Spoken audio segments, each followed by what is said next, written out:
taong pumasok. Asan na ba yung tungkod ko? Tao po. Mga tubero po kami. Kami yung mag-ayos ng barado yung lababo. Tuloy kayo, sir. Mag-isa ka lang ba? Madam, dalawa kami. Hindi niyo ba nakita yung kasama ko? Pasensya na kayo, sir. Bulag po kasi ako. Ganun po ba? Kaya pala naka-sunglasses kayo? O siya, tumuloy na kayo para maumpisahan niyo ang pag-ayos ng sira kong lababo. Ito.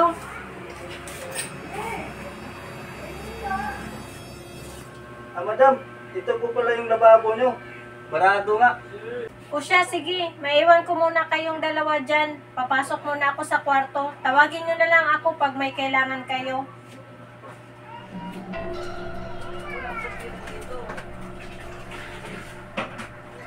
Dil, napansin mo? Bulag yung customer natin, oh. At nakita ko naman, mayaman yung bulag na ito. Oo nga, ang mahaling kagamitan. Andito sa loob ng bahay niya.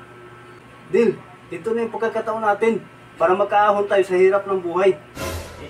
Anong ibig mong sabihin mag-aasal naman tayo ng sirang lababo? Ang ibig kong sabihin, nakawa natin ang bulag na to. Pagkakataon na natin to para umangat tayo sa buhay. Hindi yung habang buhay na lang tayo tubiro. At tingnan mo naman, napakaliit ang pinapasahod sa atin. Pero malaking kasalanan, binabalak mo. At hindi ako pabor sa mga plano mo. Tama na yung kadramahan mo. Sige, kunyari, mag-ayos-ayos ka dyan. At ako naman, hahanapin ko kung saan nakalagay yung pera niya. Sige, mag-ayos ka na dyan.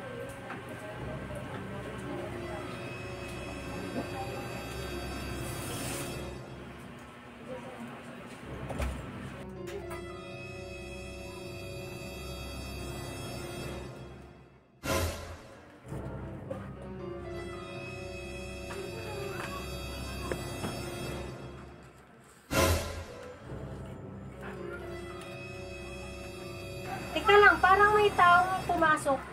Asan na ba yung tungkod ko? Sil, ito na yung pera.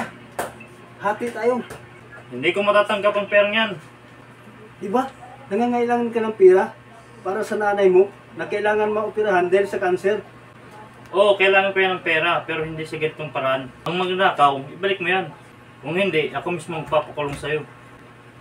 Ang dami mong drama. Kung ayaw mo, di wag. Aalis ako dito mag-isa.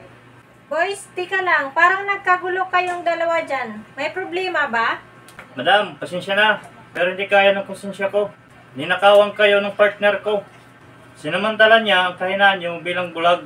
Rodel, alam ko yung ginagawa ni Victor. Ha? Madam, ano pong ibig niyo sabihin? Hindi talaga ako tunay na bulag at sinubukan ka lang namin ni Victor. Ako pala yung may-ari ng kumpanya kung saan ka nagtatrabaho. Nabalitaan ko kasi may sakit yung nanay mo at nangangailangan ka ng pera ng panggamot. At dahil pumasa ka sa pagsubok na ginawa ko na hindi ka naging mapagsamantala, ngayon sasagutin ko na ang panggamot ng nanay mo. Maraming salamat po, madam. Hulog po kayo ng langit.